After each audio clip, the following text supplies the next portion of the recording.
नमस्कार दोस्तों, आप सभी का कश्यप टाइम्स चैनल पे स्वागत है। जैसे कि हम आपको बताने जा रहे हैं कि इस वीडियो में कैसे हरियाणा में जो अभी विधानसभा इलेक्शन होते हैं और उस हरियाणा विधानसभा इलेक्शन के अंदर बीजेपी ने कैसे हारी हुई बाजी को पूरी तरह से पलट कर रख दिया और एग्जिट पोलों को कैसे तोड़ मरोड़ कर रख दिया। और आइए जानते हैं कैसे कांग्रेस यहाँ पर फैल हुई है। ये सब वीडियो शुरू करने से पहले आप हमारे कश्यप टाइम चैनल को सब्सक्राइब कीजिए और अच्छी वीडियो हम आपके साथ आगे लाते रहेंगे। जैसे कि आप अपनी स्क्रीन पर भी देख सकते हो, ये आपको चरण सिंह सैनी और हमारे आदरणीय प्रधानमंत्री नरेंद्र मोदी जी हैं, जो कि इन दोनों की मीटिंग आप देख सकते हो कि इनके हाथों में गुलदस्ता लिए हुए है, जो कि अब जीत के बाद नायब सैनी है, जो कि सीधा हमारे प्रधानमंत्री से पहुंचने दिल्ली पहुंच चुके हैं। और ये खबरों के हवाले से ये मीडिया में अभी तक की लेटेस्ट न्यूज़ निकल के सामने आ रही है।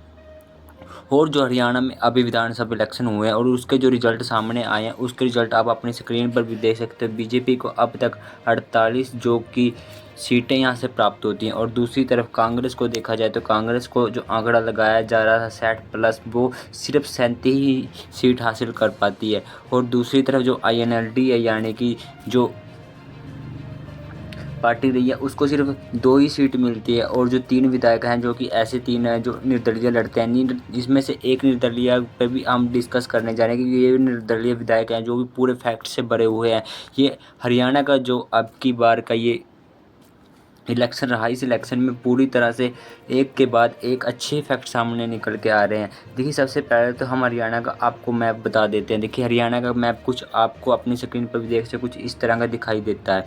और इस हरियाणा के मैप में आप जो पहले नीले रंग का देख रहे हो, ये नीले रंग की जो सीटें हैं, ये सिर्फ कांग्रेस की सीटें ही दिखाई देंगी आपको इस बार। देखिए, जो पंजीस के ऊपर जो पंजाब का एरिया लगता है, जो पंजाब वाली बेल्ट है, उसके साथ आपको कांग्रेस की यहाँ पर सीटें आती हुई दिखाई देंगी। और इसके अलावा जींद और रोहतक में जो का एरिया, वहाँ पर भी आपको सिर्फ कांग्रेस की सीटें आती हुई दिखाई देंगी। और इसके अलावा कि आप बीच वाला जो रोहतक का एरिया और दिल्ली से सटा एरिया है, वहाँ पर भी आपको कांग्रेस का देखने को मिलेगा दबदबा, और कुछ नॉर्थ के हिस्से में। और जो कि आपको इसके अलावा हम दूसरा एरिया दिखा रहे हैं, इसमें आप देख सकते हो कि यूपी वाला जो एरिया है, वहाँ पर आपको जो लगभग यहाँ पर बीजेपी का ही दबदबा कायम दिखाई देगा। और उसके अलावा जो कि राजस्थान वाला एरिया है, राजस्थान बॉर्डर पर भी आपको यहाँ पे सिर्फ बीजेपी का ही दबदबा दिखाई देगा। यानी कि हम बात कर दी जाए तो बॉर्डर वाइज, जो बॉर्डर वाइज देखें तो यूपी और जो राजस्थान है, वहाँ पर आपको सिर्फ बीजेपी आती हुई दिखाई देगी। और पंजाब वाले रीजन में आपको जो बॉर्डर लगता है हरियाणा का, वहाँ पर कांग्रेस आती हुई दिखाई देगी। ये भी अपने आप में एक फैक्ट रहता है इस हरियाणा इलेक्शन में। और इसके अलावा हम आपको बता देते हैं कि हरियाणा में बीजेपी ने कैसे बाजी को पूरी तरह से पलट कर रख दिया है। क्योंकि हरियाणा के जब रिजल्ट अनाउंसमेंट होने थे, यानी कि 8 अक्टूबर को और 5 अक्टूबर को एग्जिट पोल आते हैं, और इन एग्जिट पोल में कहा जा रहा है कि कांग्रेस को जो लगभग यहाँ पर 60 से ज़्यादा जो सीटें हैं, उसका अनुमान लगाया जा रहा था। पर जैसे ही यहाँ पर एग्जिट पोल के बाद जो कि नतीजों की गिनती की जाती है, नतीजों की गिनती से आप देख सकते हो बहुत बड़ा उलटफेर होता है। और इस उलटफेर में जो कि बीजेपी को यहाँ पर पूर्ण बहुमत आता है, कि बीजेपी को यहाँ पर बहुमत के लिए सिर्फ 46 ही कैंडिडेट चाहिए थे, तो यहाँ पर बीजेपी को 48 जो सीटें आती हैं बीजेपी की यहाँ पर आती है हरियाणा में, आप देख सकते हो। और इसके अलावा हम आपको बता देते हैं कि हरियाणा के जो नायब सिंह सैनी है, इसको लगभग कुछ महीने पहले ही यहाँ पर जो कि इंडिया के अंदर जो कि अभी इलेक्शन हो रहे थे, जो आपको लोकसभा के इलेक्शन देखने को मिलेंगे, उस लोकसभा इलेक्शन में जो हरियाणा के मुख्यमंत्री थे, पूर्व मुख्यमंत्री खट्टर रहते हैं, खट्टर को यहाँ से हटाकर यहाँ को नायब सिंह सैनी को खट्टर की जगह हरियाणा का नया मुख्यमंत्री बना दिया जाता है। और नायब सिंह सैनी जो कि OBC कैंडिडेट रहते हैं, और OBC का जो 35% हरियाणा में निवासी करते हैं, और बीजेपी का मकसद है कि 35% OBC और 20% SC कैंडिडेटों के साथ लड़कर को देखते हुए बीजेपी ने नायब सैनिक और OBC चेहरे को हरियाणा के अंदर उतारा। और इसी का जो फ़ायदा अब बीजेपी सरकार को पूरी तरह से मिलता है, और बीजेपी हरियाणा में जीत जाती है, और OBC कैंडिडेट फिर से हरियाणा के CM अभी बनने जा रहे हैं, ऐसा सूत्रों के हवाले से पूरी खबर आ रही है। और इसके अलावा हम कुछ बता देते हैं, जैसे कि आप अपनी स्क्रीन पर भी देख सकते हो कि नायब सिंह सैनी है जो कि अपनी सीट लाडवा हरियाणा से लड़ने जा रहे थे। और ये सिर्फ वहाँ पर माना जा रहा था, जो कि अभी तक न्यूज़ निकल के आ रही थी कि लाडवा से नायब सिंह सैनी के लिए यहाँ पर इलेक्शन लड़ना एक जोखिम भरा हो सकता है। पर फिर भी नायब सिंह सैनी वो कि अपनी लाडवा सीट से डटे रहते हैं और वहाँ पर जीत जाते हैं। और ऐसे में जो उनकी जीत है जीत है, जो कांग्रेस के कैंडिडेट है उसको 16,054 सीट वोटों से वहाँ पर हरा देते हैं लाडवा सीट से। और बीजेपी के जो मुख्यमंत्री नियाब सिंह सैनी है फिर से जीत जाते हैं। और अभी जीतने के बाद क्या आने वाले समय में फिर से बीजेपी सरकार नियाब सिंह सैनी को मुख्यमंत्री बना पाती है, ये तो आने वाला समय ही बताएगा। और जो कि अनुमान लगाए जा रहे हैं वो ये अनुमान लगाए जा रहे हैं कि नियाब सिंह सैनी को ही आने वाले समय में मुख्यमंत्री के तौर पर देखा जाएगा। और इसके अलावा हम आपको एक और फैक्ट हरियाणा की इलेक्शन में इसमें बताने जा रहे हैं कि देखिए उचाना कला सीट है, और उचाना कला सीट में जो कि हरियाणा के पूर्व जो इलेक्शन होते हैं, जो कि इससे पहले की जो विधानसभा चल रही थी हरियाणा की 2019 से 2024 के बीच में, वहाँ पर बीजेपी के पास पूर्ण बहुमत नहीं था। बीजेपी और जेजेपी पार्टी का आपस में गठबंधन रहता है, और जेजेपी के पास जो लगभग 10 विधायक होते हैं वो बीजेपी के साथ आ जाते हैं, जिससे बीजेपी अपनी सरकार बना पाती है।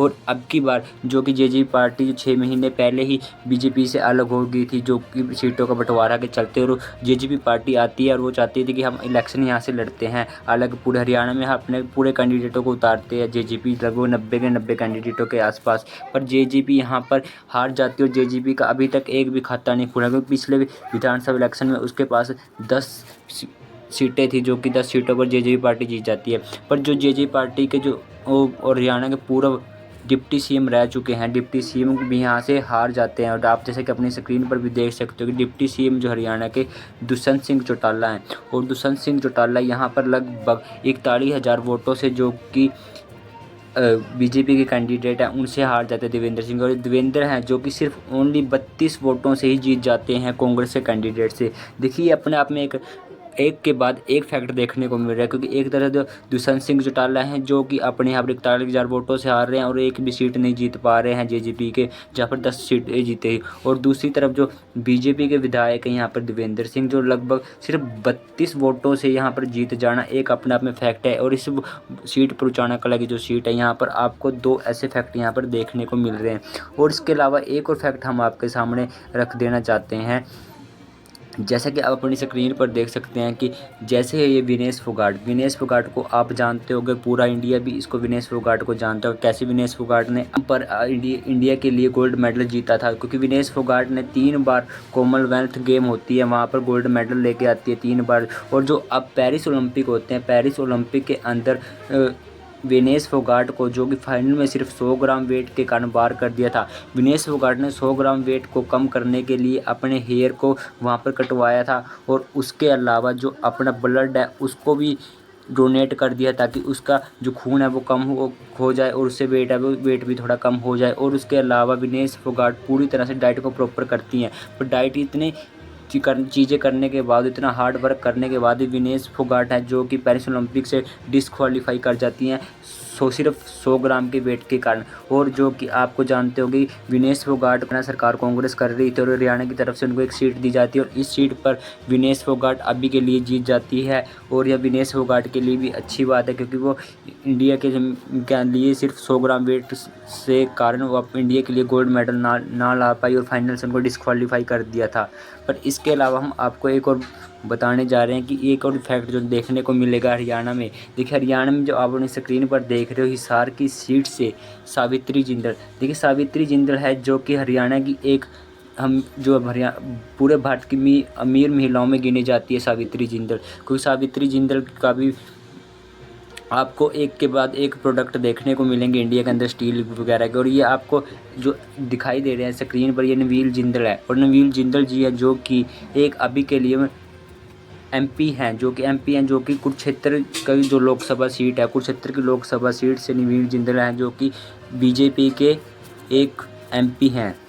और बीजेपी के एमपी होने के नाते वो उसकी माता हैं सावित्री जिंदल। और सावित्री जिंदल जो कि एक आज़ाद हरियाणा में अपने इलेक्शन लड़ती है हिसार विधानसभा की सीट पर। और ऐसे में वो जो कि इंडिया 18,000 वोटों से तो जीत जाती है, पर वहीं पर हरियाणा विधानसभा में तो आपको देखने को मिलेगा कि बीजेपी के एमपी की माता आज़ाद लड़ती है, और बीजेपी का वहीं पर कैंडिडेट उतार दिया जाता है, बीजेपी के डॉक्टर कमल गुप्ता।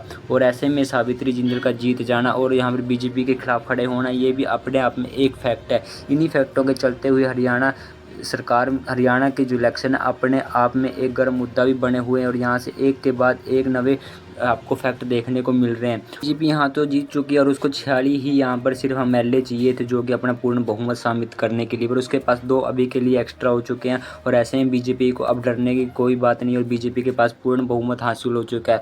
और ये जो कि आईएनसी यानी कांग्रेस के लिए भी एक सबक इसलिए रहा क्योंकि यहाँ पर कांग्रेस ने जो लगभग चेहरे उतारे गए थे उसमें बताया जा रहा है लगभग आपको 28 ऐसे कैंडिडेट हैं जो कि वहाँ पर जाट कम्युनिटी के उतारे गए थे। और इस जाट कम्युनिटी के जो 28 चेहरे यहाँ पर उतारे गए थे जिनको 28 टिकटें दी गई थी हुड्डा की तरफ से, इसको एंटी जाट के इलेक्शन की तरफ से भी कहीं बीजेपी की तरफ से लड़ा गया। और इसी के चलते हुए यहाँ पर कांग्रेस का माना जा रहा है कि कांग्रेस अगर कुछ अपने जाट समुदाय को यहाँ पर टिकट ना देती और कुछ ओबीसी या एससी कैंडिडेट को यहाँ पर और चेहरों को यहाँ पर उतारती तो यहाँ इलेक्शन जीत पाती और कुछ अच्छे तरीके से और कैंपेन कर पाती।